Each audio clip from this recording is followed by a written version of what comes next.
On continue à l'hôtel Vénus. Je me suis dit, n'attends comment hôtel à bateau. Bateau la Sigezo et Makala Mingite, puis va ressentir quoi. On les a comme hôtel, par exemple, à la résidence de la villa. Namoni Joe, il y a ça la clip, moi, comment la Sima Bonganga. Mike Kalambay. Voilà. C'est seulement la tala mingi. On a l'album et Zanga Kombo. Pour combo tendi salaga. Combo tendi salaga. Œuvre né. Je préfère œuvre que Moutou. Au Liban, on tigalaga, mais commandant Massoua, au Dindalem Souni Balakei. Au Liban, commandant comme va Koufa, Batiga Libon Angobil. Beach. Ah, c'est ça. Namoni Joana Sala Klipana, Mike na Kalambay. Monika oh! Abetable oh! Et puis il y a une sol. Oh, pour y avoir une note là. Oh, Rikaning. Rikanili, oh, Abdallah Orié, mais non. Pas trop à Missé congolais. Tant on dit pas trop à Missé, c'est-à-dire toute tendance confondue. On a alors on a Marie Missam. Ah, alors bon, au toucher pour la place où on a quoi. Place à ça, la PC Mbote. Aza la seule artiste. Je me suis à côté hôtel Vénus. Je me suis dit, n'attends comment hôtel à bateau. Bateau la Sigezo et Makala Mingite, puis va ressentir quoi. Les enfants de Dieu ont quitté leur maison, baillé dans l'église pour être bénis. Et Dieu descend. L'endroit où Dieu descend dans une église, quand il y a un serviteur de Dieu, Dieu descend là pour bénir. Est-ce que Bananzambe Bazagi béni na moi morceau Bazagi béni na morceau Bananzambe Bazagi béni na morceau Tu au lobby parler en langue sans interprète. Bananzambe Bazagi béni na likambwana. Olobaki interprétation en langue wana olobaki wana. Olobaki en sous l'onction ou bien ozalaki conduit na nini pour le langue wana. C'était quoi en fait le message? Moi je n'ai pas compris. Je t'ai pas retrouvé. Ce n'est pas le Mike que moi je connais. Un frère, un ami. C'est quoi le problème? C'est quoi le problème, mon frère? Donc, il faut que tu arrêtes avec cette histoire de Dakumoun. Il faut que tu corriges du haut de la chair. Tu t'es attaqué aux morts. Ça ne passe pas. À toi expliquer, ça ne passe pas. Tout soit nabiso vivant, nous pouvons nous justifier, nous pouvons nous donner des coups. Ça peut se comprendre. Mais à un mort, on a besoin de compassion. La famille éprouvée. Ozokisi famille wana. Okundi Dakumu d'Ambalami Bali. Reviens à la raison, frère. Reviens à la raison. Reviens à la raison. Tu as un don. Tu as un don. Mais il faut canaliser les choses. Je ne suis pas ici pour te faire la leçon. Mais le rôle de Bimine à toi, laissez-moi te dire, il faut que tu reviennes à la maison. Reviens à la maison, frère. Tobanozonga kana iloko morote. Tobanozonga kaka na iloko morote. Combien de fois na chair na yo et so sali ba mise au point par rapport à makamonyo sozo komela yo. Boy ba que chair est sacré. Chair est sacré. So soani na muto régler na prédication na chair te. Na kokote lo na makamba ba détail te mais tu connais tout ce qui s'est dit en ton nom. Est-ce qu'on règle en na chair? Il y a des choses que tu peux réparer. Tu répares avec la communauté. Il y a des choses que tu pouvais régler. Dakumu de tes vivants. Quand tu as pris la nouvelle, ce qui y a Zangaki sagesse en coulisses, tu pouvais l'approcher, c'est ton frère. Va vers ton frère, c'est ça la Bible. Parlez avec lui. Aidez. Voici Elon Musk, Eric Dieng, l'homme. Elon Musk. Si vous moutuna moutazo Luka, il faut régler question na yo. Comment tu vas gérer ceux qui 15 000 personnes bagomo le bapon na yo? Si chacun doit faire sortir quelque chose, il y a eu. Et ça le koutato ya solo gérer à mondé. Bandu kuyang ba pangya munu ba mashamu meno babona ne bisika bozali Pasteur Mike Kalambay question za moko mukolo kenege pa kofi est-ce que tika cravate nous na voiture te question za moko est-ce que tika cravate na yo otika ngo na voiture te question za ka ngwana senga bolimbisi na famille un serviteur de Dieu Dakumuda senga bolimbisi soko sengi bolimbisi te ngai biloko si batindi biloko ezao na royo que sabino quelque audio mais par respect pasta sala audio sala vidéo senga famille Dakumuda bolimbisi ciao. Et surtout quotidien à Katia Nzungu est comme compliqué. avec Jésus. Toi qui payais Mike Kalambaye à l'entendre parler avec son orgueil, c'est comme si, je répète ce que je disais tout à l'heure, Mike, il fait des conversations privées avec Jésus. C'est-à-dire que Mike, il arrive des fois chez lui, quand il dort, Jésus vient le visiter la nuit, ils vont se promener au paradis, ils vont voir ange Michael, ange David, je ne sais pas quoi encore, Gabriel, ils font le tour là-bas avec Dieu. Dieu parle avec Mike, il dit, oh Mike, t'as bien, ici, c'est ici que sera ta maison quand tu vas venir. Oh. Mike, il dit, oh Seigneur, merci Seigneur, je suis très content, mais Seigneur, qu'est-ce qu'on va manger aujourd'hui? Oh, Seigneur qui lui dit, Mike, qu'est-ce que tu veux manger? Tu veux de pondou, du sac à sac, et Mike, il dit, bon Seigneur, je vais le bakayabou avec les pondous. Le Seigneur dit reste là. Et ange Gabriel, ramène-nous le pondou, on va manger avec mon humble serviteur Mike. Et on ramène le pondou. Donc, à l'entendre parler, Mike parle avec Dieu. Il dort avec Dieu, il discute avec Dieu, il parle avec Jésus. Donc c'est Jésus là qui est venu d'Israël là-bas chez les Juifs. Mike connaît, donc ça dit Jésus connaît la famille de Mike, le père, la mère, le frère, les soeurs. Ça dit que Mike, Dieu, la Bible, lui, là, la Bible, là, est venue pour lui. Quand vous l'entendez parler, son orgueil, il dégage un orgueil. Je vous dis, non, mais j'ai vu des gens orgueilleux, mais je n'ai jamais vu un homme orgueilleux. Même Moïse Mbi est orgueilleux. Ça, je le dis.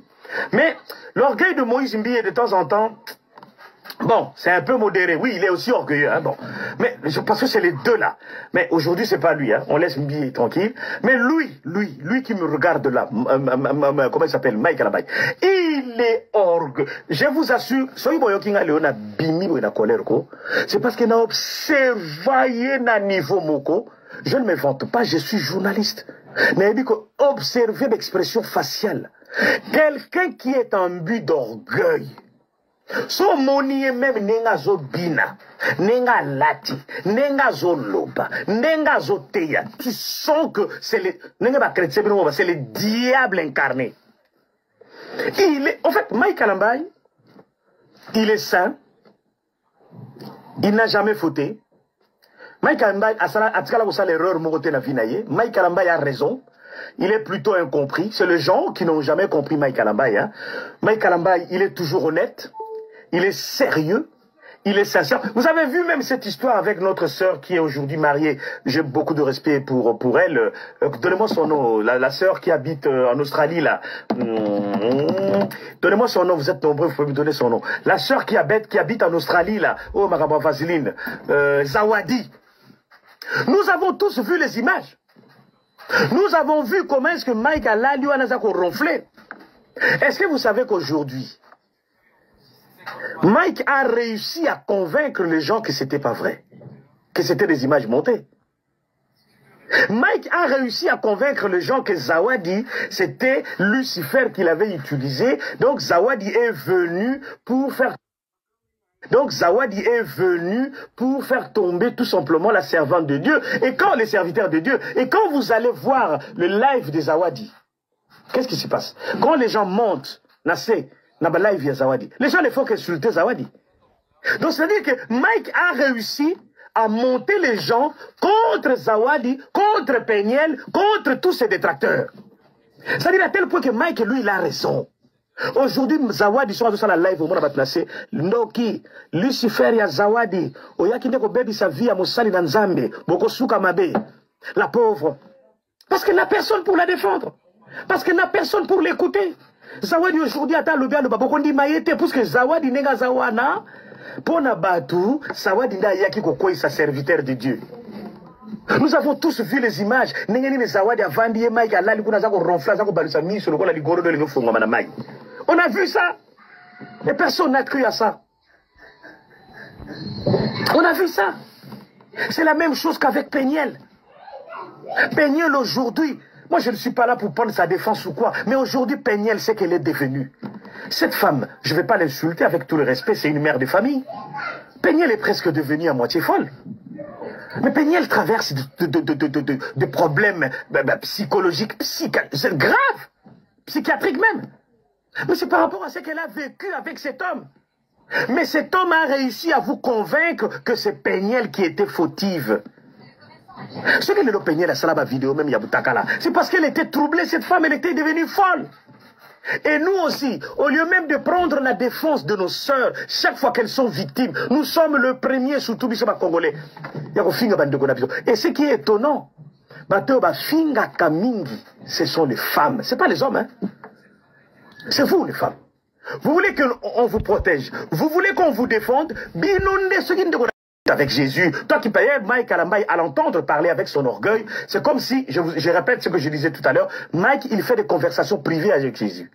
C'est-à-dire que Mike, il arrive des fois chez lui, quand il dort, Jésus vient le visiter la nuit, ils vont se promener au paradis, ils vont voir ange Michael, ange David, je ne sais pas quoi encore, Gabriel, ils font le tour là-bas avec Dieu. Dieu parle avec Mike, il dit, oh Mike, t'as vu, ici, c'est ici que sera ta maison quand tu vas venir. Oh. Mike, il dit, oh Seigneur, merci Seigneur, je suis très content, mais Seigneur, qu'est-ce qu'on va manger aujourd'hui? Oh, Seigneur qui lui dit, Mike, qu'est-ce que tu veux manger? Tu veux de pondou, du sac à sac, et Mike il dit, bon Seigneur, je vais le bakayabou avec les pondous. Le Seigneur dit reste là. Et ange Gabriel, ramène-nous les pondous, on va manger avec mon humble serviteur Mike. Et ils ramènent le pondou. Donc à l'entendre parler, Mike parle avec Dieu. Il dort avec Dieu, il discute avec Dieu, il parle avec Jésus. Donc c'est Jésus là qui est venu d'Israël là-bas chez les Juifs. Mike connaît, donc ça dit Jésus connaît la famille de Mike, le père, la mère, le frère, les soeurs. Ça dit que Mike, Dieu, la Bible, lui, là, la Bible, là, est venue pour lui. Quand vous l'entendez parler, son orgueil, il dégage un orgueil. Je vous dis, non, mais j'ai vu des gens orgueilleux, mais je n'ai jamais vu un homme orgueilleux. Même Moïse Mbi est orgueilleux. Ça, je le dis. Mais l'orgueil de Moïse Mbi, de temps en temps, bon, c'est un peu modéré. Oui, il est aussi orgueilleux, hein, bon. Mais je pense que c'est les deux là. Mais aujourd'hui, c'est pas lui, hein. On laisse Mbi tranquille. Mais lui qui me regarde là, comment il s'appelle, Mike Kalambay, il est orgueilleux. Je vous assure, c'est parce qu'il a observé na niveau moko. Je ne me vante pas, je suis journaliste. Mais il dit que observer l'expression faciale. Quelqu'un qui est en but d'orgueil. So moni même nenga zo bina, nenga lati, nenga zo loba, nenga zo teya. Tu sens que c'est le, c'est le diable incarné. En fait, Mike Kalambay, il est saint, il n'a jamais fauté. Mike Kalambay a l'erreur Mike Kalambay a raison. Il est plutôt incompris. C'est les gens qui n'ont jamais compris Mike Kalambay. Hein. Mike Kalambay, il est toujours honnête. Il est sérieux. Il est sincère. Vous avez vu même cette histoire avec notre sœur qui est aujourd'hui mariée. J'ai beaucoup de respect pour elle. Donnez-moi son nom. La sœur qui habite en Australie là. Donnez-moi son nom. Vous êtes nombreux, vous pouvez me donner son nom. La sœur qui habite en Australie là. Oh Maraba Vaseline. Zawadi. Nous avons tous vu les images. Nous avons vu comment est-ce que Mike a lui a ronflé. Est-ce que vous savez qu'aujourd'hui, Mike a réussi à convaincre les gens que c'était pas vrai, que c'était des images montées. Mike a réussi à convaincre les gens que Zawadi, c'était Lucifer qu'il avait utilisé. Donc Zawadi est venu pour faire... Donc Zawadi est venu pour faire tomber tout simplement la servante de Dieu. Et quand les serviteurs de Dieu, et quand vous allez voir le live de Zawadi, qu'est-ce qui se passe? Quand les gens montent, live Zawadi, les gens ne font qu'insulter Zawadi. Donc c'est-à-dire que Mike a réussi à monter les gens contre Zawadi, contre Peniel, contre tous ses détracteurs. C'est-à-dire à tel point que Mike, lui, il a raison. Aujourd'hui, Zawadi, sur la live, au monde va placer, Noki, Lucifer ya Zawadi, Oyaki ndeko bebi sa vie à Moussali Nanzambe, Boko Souka Mabe, la pauvre. Parce qu'elle n'a personne pour la défendre. Parce qu'elle n'a personne pour l'écouter. Zawadi aujourd'hui, attends le bien, le babokondi maïete, parce que Zawadi nega Zawana, Pona Batu, Zawadi nda yaki kokoi sa serviteur de Dieu. Nous avons tous vu les images. Nengeni les Zawadi avandi Mike alali kuna zako ronfla zako balusa miso lokola ligoro de lefunga mana Mike. On a vu ça. Et personne n'a cru à ça. On a vu ça. C'est la même chose qu'avec Peniel. Peniel aujourd'hui, moi je ne suis pas là pour prendre sa défense ou quoi, mais aujourd'hui Peniel sait qu'elle est devenue. Cette femme, je ne vais pas l'insulter avec tout le respect, c'est une mère de famille. Peniel est presque devenue à moitié folle. Mais Peniel traverse de problèmes psychologiques. bobike mboko ato lobi osumuka to osumuka no kaka ato boyi masumu na 0h na 6h du matin okuta no nango kaka neni nga penza le 31 na zwi nga décision na bina osumuka sute le 31 na zwi déjà ba décision na bi makambo yo nga na kota na ngango sute ba rando ya otake batu ya oclasher sur batu mena la mukana tongo boye na fois na nga pete na ba bulembu na nga pungi na yo fungola sous téléphone na yo kutana dossier Mike Kalambai. Hein? Mike Kalambai au départ, il faut comprendre non que tu es na français qui mi ewe ya souté. Wa maman aventurier. Wa maman aventurier non.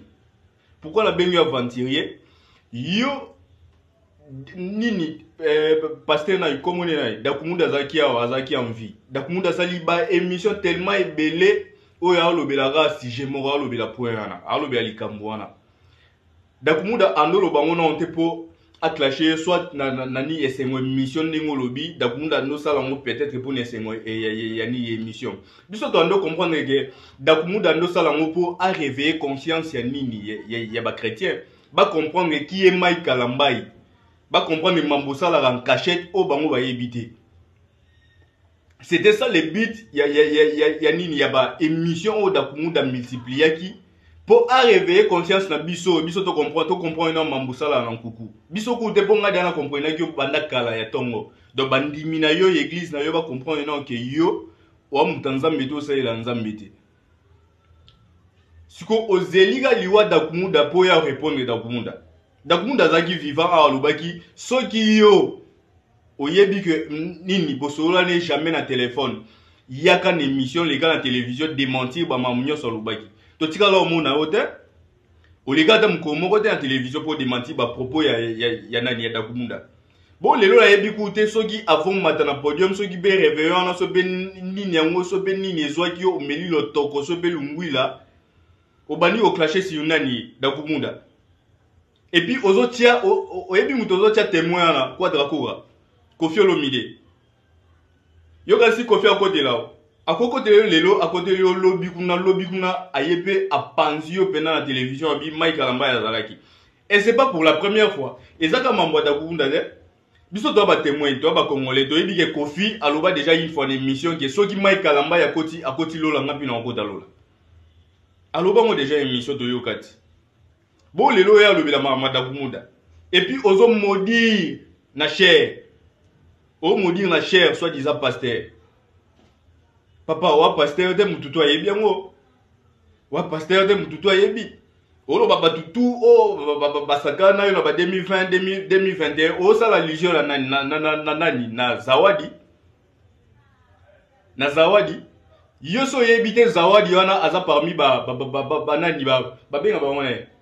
Ba Jezabel au diable a tindaki po ba komisa yo ozalelo po ba komisa no ozalelo zawadi déjà azaki andoye milanzambe de azaki musicien azaki mwana mwasi mo boye abimila ba sentiment na ifo yemba mais ayebi no de kanini osaela to yebi mo très bien ayemba lokwa ba seo nani mwasi ona bengi ku CRD ba eniso ya gaya ya munene abimi awa mukunza ba challenge ya TikTok ya nini. Donc ils ont un sentiment bon, sentiment mon boye, en avoir naïe bien, mais aïe batté aïe mangondini. Ba bâtiment boye ba souka loa ba commune ba Nathalie Makoma doit déjà fait na bango. Ba oui milanza meda, ba zawadi ba zaki bongo. Et ça te que zawadi azaki sert en Christ pour na yo zawadi akomi bongo. So ke zaki bongo, kasi nani Moïse Mbi epe faut koma bongo. Pour Moïse Mbi epe wane na ba guerre. Ou les gars télévision peut répondre maman Moïse Mbi. O répondant Moïse Mbi akoma liboma te pona nini Moïse Mbi akoma liboma te o ya betela biso ba masola zawadi azaka déjà liboma na ya azaka déjà liboma bandakala ando batama simana ni na sima Bible ya lwa ba femme tama bazawa na bazebele batula bilo bosala ba aventure na Congo na biso to yebi qui est un bon serviteur de Dieu to yebi bien serviteur de Dieu, tu es au serviteur à diable, tu es au serviteur à bouillir. Yo za serviteur ensemble da. So za ki serviteur ensemble to linga to yebona na ba fouille na yo. To linga to yeba yo na misala na yo mais oza ba débauche, oza ba tribalisme, oza ba mambu tellement ebelé. oza ba mamuteme bele omi comme ça na pasteur na makasi yo za pasteur wa pasteur te wando yembela nzambi et puis otolobela wando yembela nzambi wando yembela nde nzambi avant simba ba mamuna yo ana simba ba kisi na yo ozaki muta nzambi te bagua ba kisi na yo nde commission bongo et puis on m'a tapé na cher olobela mutu déjà koufi alors qu'il azaki vivant ça plus de 10 émissions alobela ka sujet moko alobela ka mamuna yo o répondre en côté o leki na télévision te ozelika mukula kufi yo yewana oyena mo bandimi na yo o balandaka yo bango nyoso bande mo batono vite spirituellement bazane lo te bo yo moko na nu wane lo te na mutu spirituellement baba wane lo te yo côté ya mutu nini muta se convertir au côté ya nini wana divorcer au côté ya no mutu nini ozano exemple à suivre te au côté ya na mutu nini na Congo na biso wana et puis ozola ke la mutu oyo asala boye aolia pao papa Bible boy to maudire Bible lobi to bénir mambo maudire na chair eza mambo ancien testament to na nouveau testament o Jésus lobi bénissez vos ennemis to ebi Bible papa ko ela biso ba trafic ya nide alia pao sa so bendeli oza muta mukili c'est normal o sala ba mambo wana. C'est normal au sabama mwana. Ko yela biso ba trafic a te po mututo yebi yango. Ko sa de batuna yo ko sa wana na l'église na bino ha. Ko sa bango bandimi na yo bazano bano ne lote na mutu wana il faut ko sa bango biso ko sa disote. O tika la ko sa mutu awa te mai kalambai. Liste na bino za tellement moulai et ya tellement moulai ba fo chantre boza tellement ebele na mboka wana.